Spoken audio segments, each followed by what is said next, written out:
প্রশ্ন করেছেন ওমর ফারুক দিনাজপুর থেকে।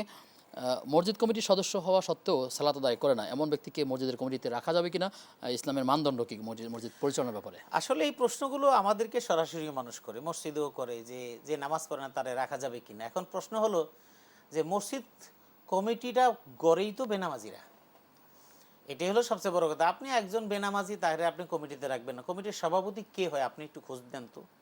সারা বাংলাদেশের যতগুলো মসজিদ আছে, এলাকার এবং ঢাকার, গ্রাম এবং এলাকা, এই ঢাকা যত জায়গার মসজিদ কমিটির সভাপতি, সেক্রেটারি বা ট্রেজারার, এই প্রভাবশালী পদগুলো কাদের দখলে খোঁজ নিয়ে দেখেন। হয়তো সভাপতি এমন এক ব্যক্তি যিনি সারা সপ্তাহে একবার নামাজ পড়েন কিংবা মাসেও একবার পড়েন না, কিন্তু তার টাকা আছে, তার প্রভাব আছে, অথবা তার ক্ষমতা আছে, অথবা তার বিশাল বড় একটা জনগোষ্ঠী আছে।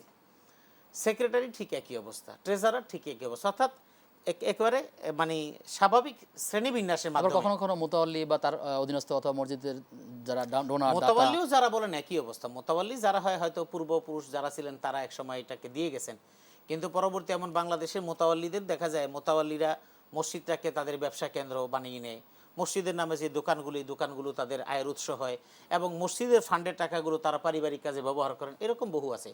সুতরাং কোরআন সুন্নাহ যেই কথা বলে, ইসলামী শরিয়া যে কথা বলে, একজন বেনামাজি, কারণ মসজিদ কমিটির সম্মানিত সদস্য হওয়ার যে ক্রাইটেরিয়া, সেই ক্রাইটেরিয়ার মধ্যে যে শর্তগুলো দেওয়া হয়েছে সেটার মধ্যে নামাজ অন্যতম একটা শর্ত। সুতরাং যেই কমিটি নামাজ পড়ে না সে তো কমিটি হওয়ারই যোগ্য না।